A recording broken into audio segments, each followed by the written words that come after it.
Au tout début, en fait, il y avait vraiment cette envie de parler de la création autour de la figure d'une artiste et d'une femme.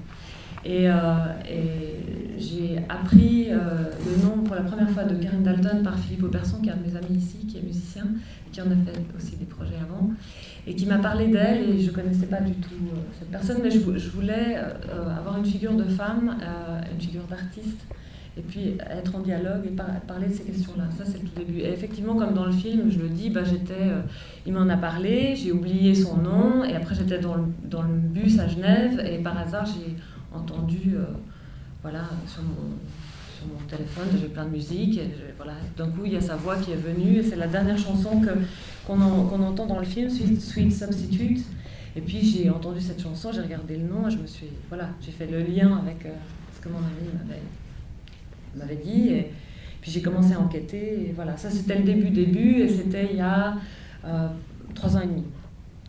Et puis après, avec Carmen, on a travaillé ensemble sur plusieurs projets, plutôt pour l'art, assez petits, mais où on a noué une grande complicité, et on s'est mis à vraiment travailler ensemble la préparation du film, parce qu'il y avait vraiment cette idée de créer des surprises tout de suite et d'avoir une chose kaléidoscopique dans le film, donc très inventive. Donc, je ne sais pas si tu veux dire quelque chose là-dessus. Peut-être que ça vient aussi de tes recherches qui font qu'on s'est vite rendu compte que c'était impossible de faire un portrait de cette femme, et qu'il fallait trouver différentes formes, qu'il fallait la raconter sous différents angles, et que finalement peut-être que toi en tant qu'artiste il y avait aussi ce besoin, ce désir de questionner, d'amener des choses qui t'appartenaient aussi qui t'appartenaient et qui appartenaient à ton travail. Et à partir de là, c'est aussi de ça qu'est né le fait qu'on a eu plusieurs supports, vidéos, films. On a eu envie de travailler avec différentes matières, parce que il y avait besoin de dire c'est pas un portrait en fait, c'est trop complexe. Ce personnage-là, en tout cas, nous a échappé aussi tout au long d'une manière. Il y a effectivement, comme je le dis, il y a quasiment rien sur elle. Il y a une petite poignée de minutes de films. C'est une équipe de télévision française, France Télévisions, qui est venue la filmer dans les années 60. Il y a 3-4 photos, il n'y a pas d'interview, il n'y a rien. Donc c'était un peu comment inventer de la matière, faire des mises en scène, pour l'incarner, mais parler de cette question de la créativité. Et pour moi, elle incarne vraiment plusieurs choses. Il y a vraiment cette histoire d'urgence liée à la création, cette utopie aussi, c'est jusqu'où on est prêt à se cramer, jusqu'où on peut aller pour créer. Est-ce que ça en vaut la peine? Après, qu'est-ce qu'on a à transmettre? Qu'est-ce qui reste après quand on n'est plus là? Est-ce que tout ça, ça vaut la chandelle? Elle incarne ces choses-là. Il y a l'idée aussi que c'est une femme et qu'elle a tout perdu et que c'est dur, et cette question de la féminité aussi dans le travail, qui est aussi dans la construction même, parce qu'il y a énormément de femmes, là on n'est que des femmes, il y a l'étalonneur qui est génial, Robin Erard, que j'embrasse, qui a fait un super boulot, qui est un homme, il y a Luc, mais il y a beaucoup de femmes qui participent à ce projet, donc c'était pas délibéré, mais il n'y a pas de hasard. Et puis, on parlait avant des différentes formes. C'est vrai qu'on s'est dit, pour parler de ces questions-là, de cette créativité-là, chaque caméra a une fonction précise. Il y a la caméra principale, il y avait la mini DV, qui était pour des choses un peu plus étranges, plus trashées, comme ça. Il y avait le téléphone portable, que moi j'utilisais presque comme une sorte de journal intime. Le Super 8 pour des images beaucoup plus poétiques. Donc chaque format d'image, de caméra et format d'image incarne un langage qui dialogue à l'intérieur, donc a une fonction vraiment précise, a été utilisé de façon très précise. Mais on a aussi vraiment, avec Malika, aussi beaucoup organisé le voyage en amont. Tout était hyper prêt aussi, toutes les choses qui sont fabriquées, pour laisser la place à... On a eu beaucoup de surprises. Et puis, si je parle de cette façon de travailler là, au montage, il y a eu aussi énormément d'écriture. Dans les liens entre les images. Donc ça s'est fait autant, ce jeu-là, au tournage, avec les différents supports, mais aussi au montage. Il y a d'abord eu un premier montage qu'Emmanuel a fait avec une autre personne. Avec Émilie Morier, voilà, donc on a fait une première étape. Et puis quand je suis arrivé, on est reparti du projet vraiment initial. On a pas mal rediscuté notre première soirée qui a duré longtemps. On a rediscuté de l'essence même du film, de ce qu'Emmanuelle voulait, de ce qu'elle cherchait dans ce film. Et à partir de là, on est reparti de la base en fait. On est reparti du projet tel qu'il a été posé, imaginé au départ entre Emmanuelle, Carmen et Malika. Et je pense qu'on est resté fidèle à ça en fait en montage. C'est-à-dire que les choses sont venues de manière assez naturelle. Ce qu'il faut dire peut-être, c'est que quand je suis rentrée avec 140 heures de rush, ce qui est énorme. Donc c'est une matière où on est super vite noyé. Les interviews duraient 5-6 heures, donc il fallait bosser par palier. D'abord, on bosse sur un rapport à reconstruire l'histoire, c'est quoi la parole, qu'est-ce qu'il y a d'important, de plus précieux dans la parole de chacun.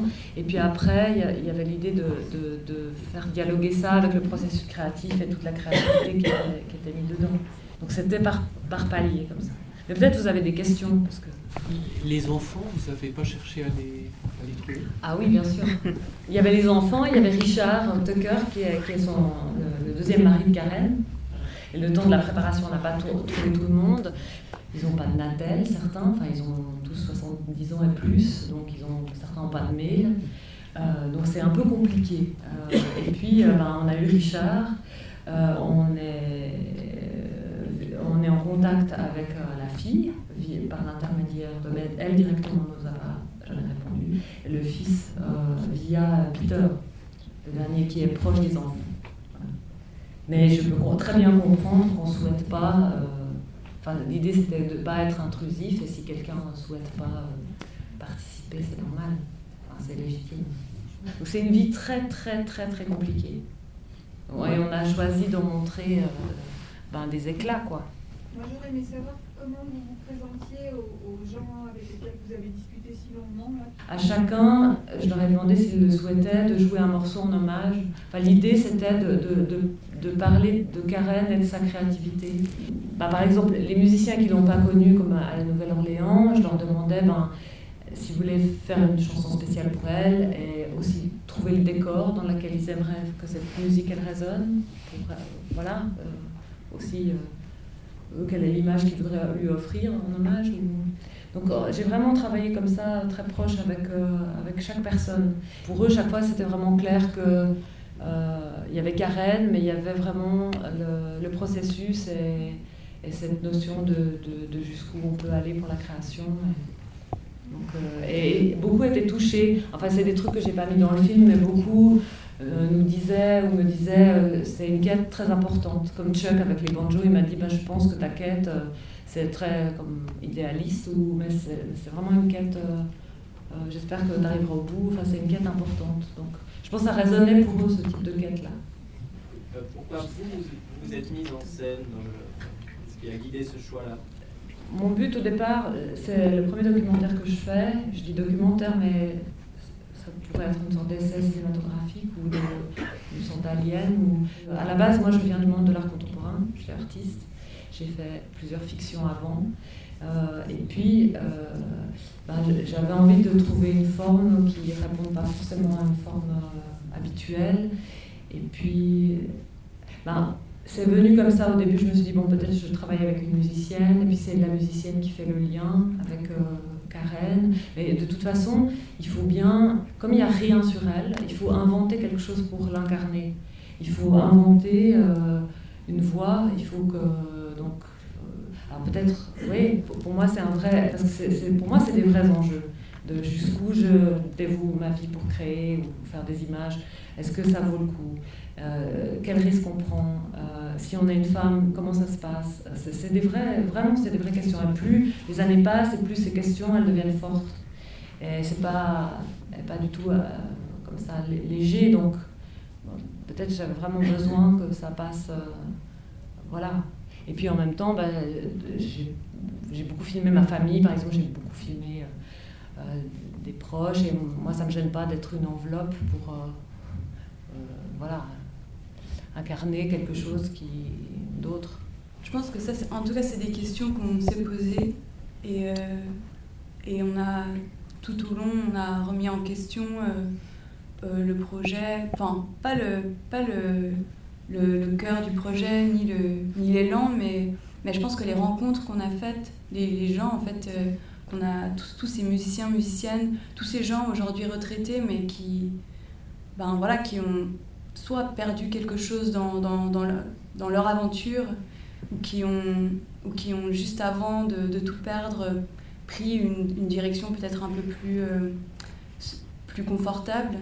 Il venait aussi avec des questions qui nous bousculaient, et c'est vrai que dans la fabrication, on ne savait pas exactement, on ne réalisait pas tout à fait le film qu'on était en train de faire. Enfin, on avait, je pense, des visions, on avait des désirs, mais après, je crois que le montage, ça a aussi...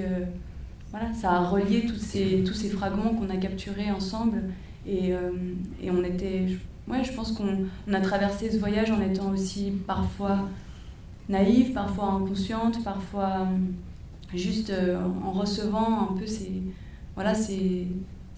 hommes et ces femmes et toutes les rencontres qu'on faisait sur la route. Donc il y avait une sorte d'état second parfois, et je pense vraiment une forme de naïveté, mais c'est ça qui nous a ouvert à des situations et à des gens, parce que tout d'un coup on nous donnait rendez-vous, je sais pas, je vais un peu ailleurs, mais on nous donnait rendez-vous dans un restaurant le restaurant d'un centre commercial, et puis que finalement on passait 2 jours chez la personne parce qu'on était là, on était présente, on était à l'écoute, et je crois qu'on avait vraiment de l'intérêt, en fait. Tous les gens qu'on a rencontrés, c'était fou de traverser les États-Unis, de rencontrer des gens de cette génération-là.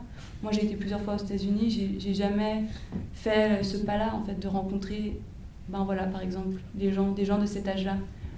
Et donc voilà, ils nous ont aussi renvoyé des choses, et ils nous ont aussi fait des propositions. Par exemple, quand chaque fois qu'on rencontrait quelqu'un, ils nous disaient « Ah, mais vous ressemblez on dirait Karen Dalton. À chaque fois que tu étais de dos, ils s'approchaient de toi, ils disaient « On dirait Karen Dalton. » Et ils avaient un truc avec ton physique. Tu vois, tu te souviens, il y avait des boîtes avec ta frange et tout. Et je sais pas, ça fait partie aussi. Non, mais je pense que toi, t'es venu là-bas avec cette possibilité que tu puisses incarner par moment un fantôme ou quelque chose, mais tout d'un coup, les gens, ils te reconnaissaient. Enfin, ils vous mêlaient, ils t'appelaient Karen. Enfin, il y avait un truc très étrange, parfois. Donc, voilà, je pense que ça s'est fait un peu... Mais moi, c'est ce que j'ai trouvé hallucinant, hein, c'est le premier documentaire, mais ce sera vraiment pas le dernier. C'est comme... On était hyper concentrés, donc il y a comme des hasards. Ce lion, c'est venu avec Malika, on avait genre 2 heures de pause, on a bossé comme des tarés. Et on avait 2 heures de pause et on est à la Nouvelle-Orléans, on s'arrête dans le premier magasin, il y a ce truc de masque de lion, et je me dis allez, je l'achète, c'est trop dingue ce machin. Et bon, et après, on a commencé à faire des trucs avec ça. Ma chambre d'hôtel, c'était la chambre de conférence, donc on s'est dit allez, on va faire une conférence avec le lion. Enfin, les choses, voilà.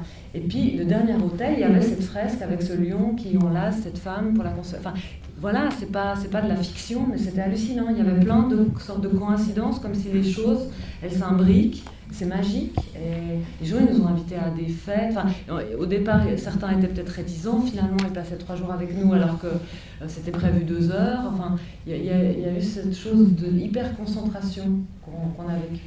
Et il y a cette chose qui m'a hallucinée, c'est qu'on était 3 femmes dans l'équipe, on a fait 8000 bornes à peu près, et que tout était notre terrain de jeu. On n'a jamais demandé une autorisation, on n'a jamais... Aussi parce que je pense il y a un côté où on devient des invisibles. Et c'était pour le coup un avantage, parce que personne, si on est 3 meufs avec du mini-matériel, nous prend au sérieux. Et du coup, en fait, ça permettait aux gens d'oublier qu'on était là, ou aux gens de nous permettre de travailler. Donc, voilà, c'était... c'est un avantage d'un grave inconvénient. Mais je trouvais que c'était assez frappant, ça.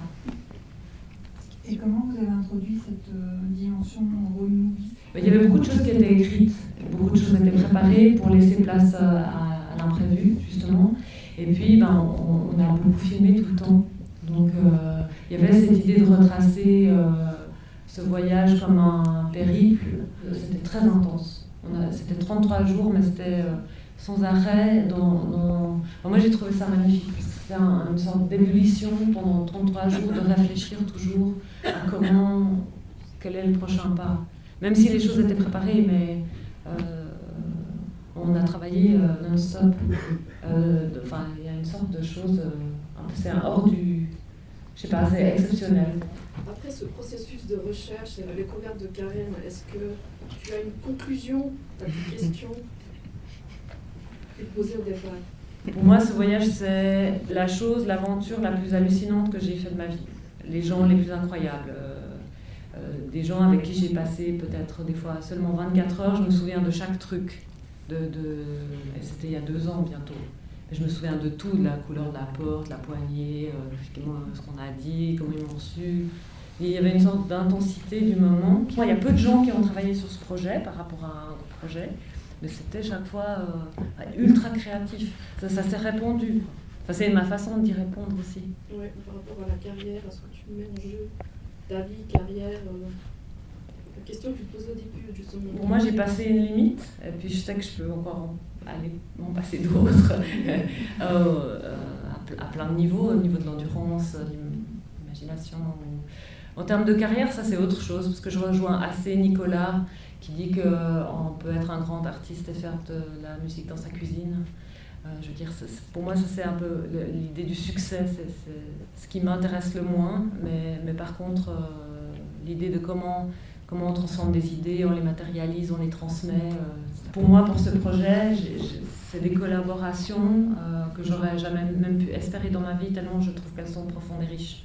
Donc je réponds, en tout cas, jusqu'à maintenant, je suis extrêmement heureuse de cette aventure.